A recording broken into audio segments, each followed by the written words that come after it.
What if history had unfolded differently? What if Netaji Subhash Chandra Bose had returned to India not as a revolutionary, but as its undisputed ruler? What kind of nation would he have built? Would India have become an industrial superpower decades ahead of its time? Or would rapid progress have come at the cost of political freedom? This is not history.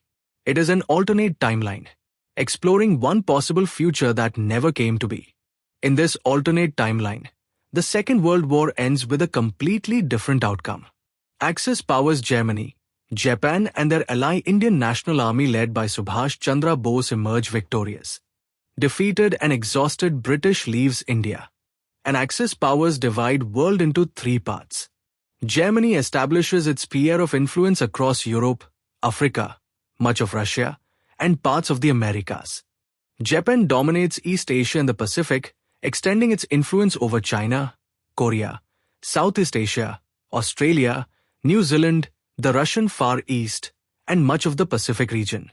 India, under the leadership of Netaji Subhash Chandra Bose, chooses a different path. Having witnessed the suffering caused by colonial rule, Netaji refuses to build an empire. Instead of expanding India's borders, he recognizes the sovereignty of neighboring nations such as Afghanistan, Nepal, Bhutan, Tibet, Sri Lanka, and Burma, Myanmar, believing that every nation has the right to determine its own future. Without partition, the land remains united. From the mountains of Kashmir to the beaches of Kanyakumari, from Baluchistan in the west to Arunachal Pradesh in the east, one nation stands together, a united India.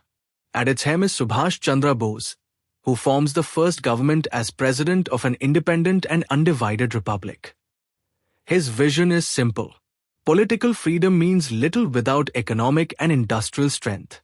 The new government launches the largest national reconstruction program in Asian history.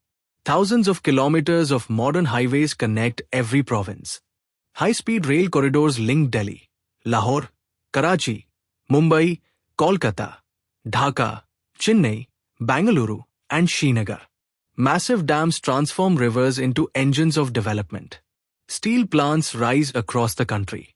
Automobile factories, shipyards, aircraft manufacturing complexes, and research cities become symbols of a new India. Every child receives free education. Engineering and scientific research become national priorities.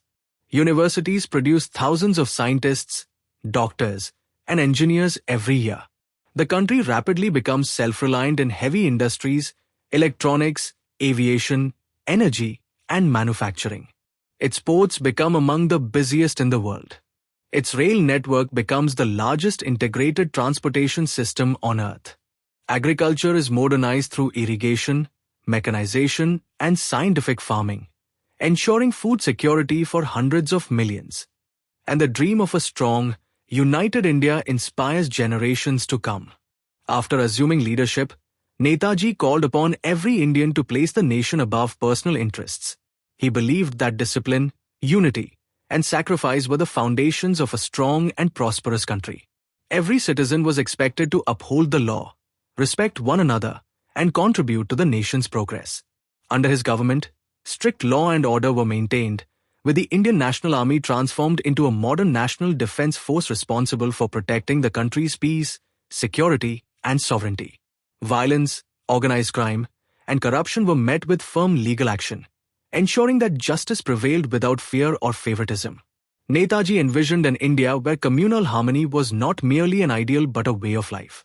Citizens of every religion, language, and community lived as equal Indians, while religious and social disputes were resolved through constitutional institutions and the rule of law rather than hatred or violence.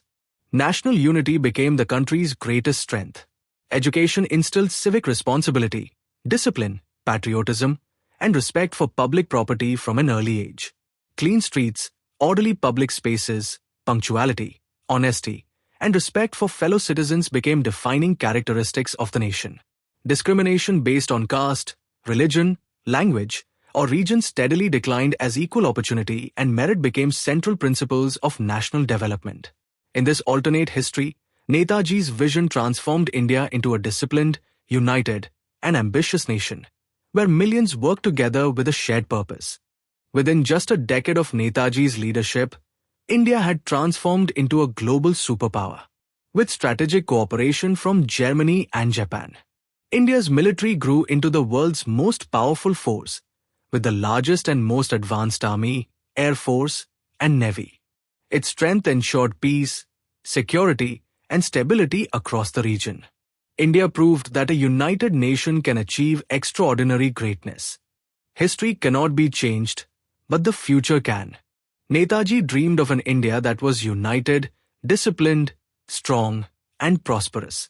Whether or not this vision could have become reality, his ideals still have the power to inspire us.